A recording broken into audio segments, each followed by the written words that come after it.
on to my first slide, finding a balance between being a friend and being a boss. Because as I mentioned, I've had bosses who made me feel at home, who made me feel motivated. And how they did that was, it was a couple that lived in the hotel that I worked in Switzerland. And their unique would always, just whenever she knows something about any of her staff, she would ask for updates. Be like, oh, so how's your mother doing? How is this going? Oh, I heard that this happened in your life. So it really felt nice. And because they cared about the staff, we all also cared for them. We did not want to shame them into not doing, by not doing our work properly. So we cared about the hotel. And even though I did not like what I was doing, I made sure that I did all my tasks properly because they were such a great bosses. I did not want to disappoint them.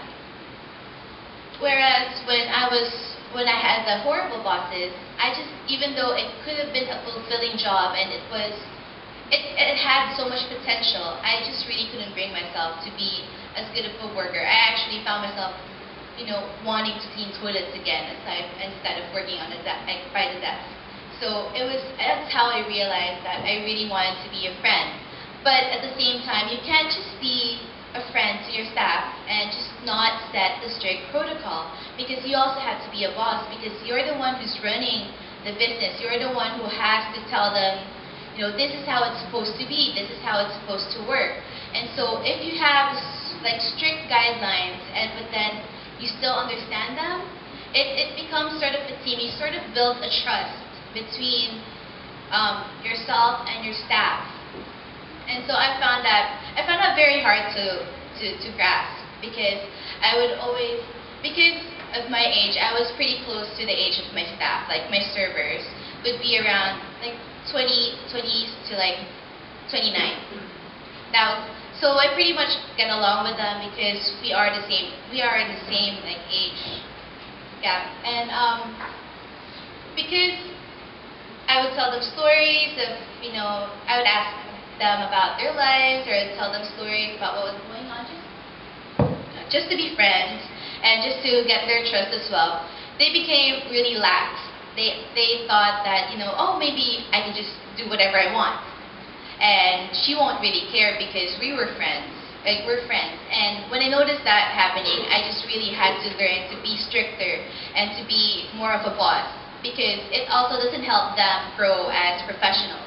It doesn't teach them the skills that they need to be able to move on. Because what I want to do is to also give them the skills that maybe from Magyar they can find a better job that will help them help their families. Because I understand that they're not working with me for the rest of their lives. So I want to be able to do that for them. Another thing that was kind of hard for me is listen and learn. I know that the other speakers have touched on, asking for advice and seeking counsel. That was hard for me when I first started, because I had a set idea of how I wanted Magyar to be, or I had a set idea of how I wanted things to be run. But eventually I saw that there is reason behind all these advice that I'm getting. And you'll get that a lot. You'll get that from people who've had experience in your industry, or in business. Or you'll get that just from people who don't have the experience, but they just thought of it and be like, hey, maybe this might be a good idea. So it's up to you to think about, to decide if it's applicable to your business, if it's applicable to you, if it will be a good thing. If you want to give it a try, then it's worth a shot, because you never know. And so that's what happened with us. We say we are a Hungarian restaurant, but we actually also serve pizza and pasta in our restaurant. So that's not Hungarian. But we have it because a customer came up to me one time and he told me that, maybe you should add other dishes, so that if a group of people come in and they want to eat here, but then they have maybe three people in that big group.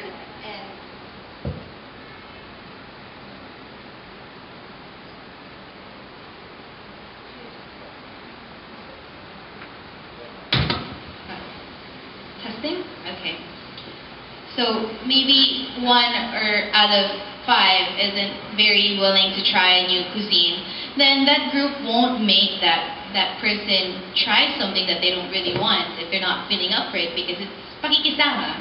So then we had the pastas and the pizzas, and we realized, yeah, you know what? It helps bring people in, because some of the people are there to they eat like what they're familiar with, but then they're part of a group that wants to explore, and then they just try a little bit from the other people's dishes, and they enjoy it, and they come back. So it worked out for us. I've met this one chef who told me, no, don't. Like, if you have an idea, you stick to it. You stick to the cuisine. You don't, you just fight for your business. But then that didn't work for us, so we tried something else, and it worked. So I learned to listen and learn. Part of learning from other people is you have to give credit where it's due. So I also try to learn from my staff, because you have those I have staff who've been working in the industry for much, much longer than I have.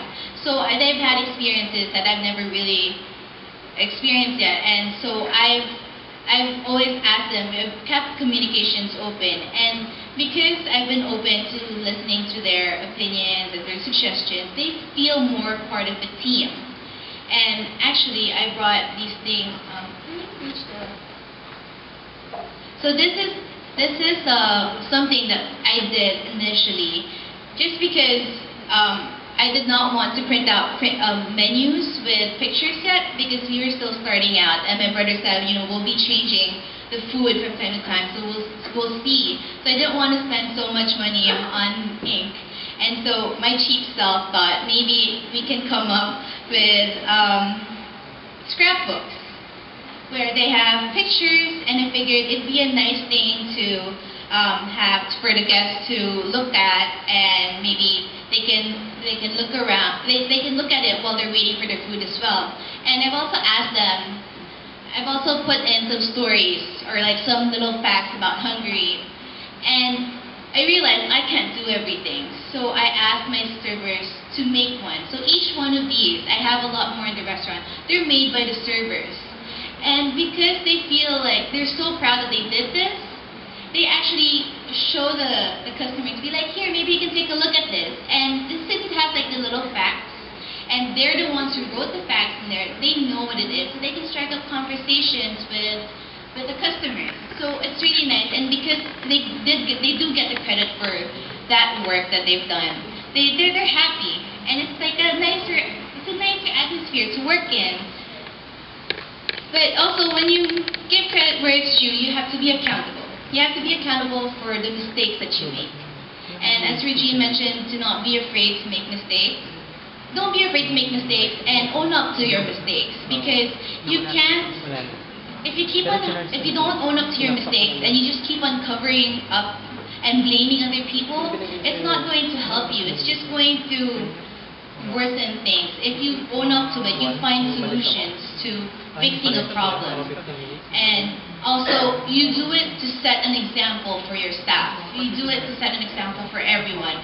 So when they make a mistake, they're not afraid to admit to it. So I think I have like example in the restaurant. So the new trainees come in, they're not used to taking orders yet, or because I try to take the ones who don't really have much experience, because I do want it to be a learning experience as well. And also I realized that sometimes when a server would have too much experience, they're a bit harder to train, and then they would be worse at customer service because they don't listen to advice. So since my trainees are usually new, they've maybe had like 1 year experience if ever maximum, and sometimes none at all. They just came from vocational schools. I have to teach them everything, and how to properly take orders, and how to be able to just give that to the cashier and just make sure that that order goes to the right table. So sometimes that doesn't happen, and they're afraid to admit to it. But then I tell them, like, mistakes happen. But if you don't tell me that this happened, then the customers won't get the right food, and then they'll be mad at you. I'll be worse. If you tell me this happened, then we can fix it before the customer even realizes that that happened, and everyone's happy. And it's fine. It might cost a little bit for me, but then at least this won't happen again. So then in the end, since they learned, they're not repeating it anymore, and because they realize that, you know, it's fixable, then they'll fix it before the food is actually cooked and has to be brought down. So that's why you own up to your mistakes and just try to find ways to fix it before it gets worse. This is actually one of the hardest things I had to accept, is that you don't own your own time. So, as it was mentioned earlier, I think by Ms. Lay, how you just put in a lot of time. You just put in, like, it's long hours when you start a business, because you're the one who's there from the start, and then you have to make sure everything goes well. So, with me, when I was working in Switzerland, I would have like 13-day weeks. I would have those long weeks and no breaks. I thought that, you know, okay, I'm prepared. Okay, I can do 13 weeks without a break and working every single day. It's okay. But nothing really prepared me for working for 3 months straight without a single day off and working like over 15 hours a day. But then that was me, because I became really obsessed with the restaurant. I just really wanted everything to go smoothly. So I was there before opening, and I was there until closing and making sure everything was fine. And then even when everything was okay already, I realized I finally, you know, I get a day off. I get a break, finally, after 3 months. And on my first day off, I would get a call in the morning. Ma'am Van, may nangyari. She was like, okay, let me fix it. And it just kept on happening. And at first, I was really hesitant to deal with it. Maybe it was my irresponsible self at that time. But then eventually, I learned that if I deal with them, and you know, when things come at me, then things don't pile up, and it just becomes routine. It doesn't seem like work at all, because then it's like an issue occurred, and then after, it's okay now because you already dealt with it. So even if I would still randomly get calls from work, it's okay now for me. But then that's something that took me a while to learn, that I don't really own my time, because I have to also make sure that I am available for the restaurant in case they need me. You always have to keep your standards. I think it was also Ms. Lay that mentioned how you have to know what you're worth, and you just keep on going. This, for me, yeah, you have to keep your standards. You have to know what you want to be able to give to what you want your business to be, or how you want your business, at what level you want your business to be at. So I knew when we started, I wanted Magyar to have really good customer service, to have servers who actually paid attention to the staff. And then if ever there was a request by a customer for a dish that, you know, that's not really typical, then we try to accommodate it.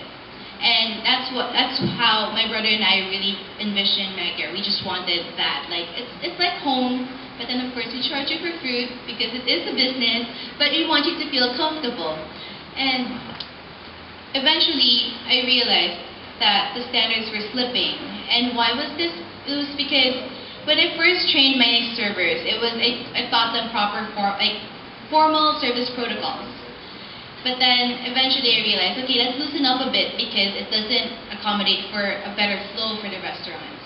That maybe because it is casual dining, then you don't need to be so formal with everything.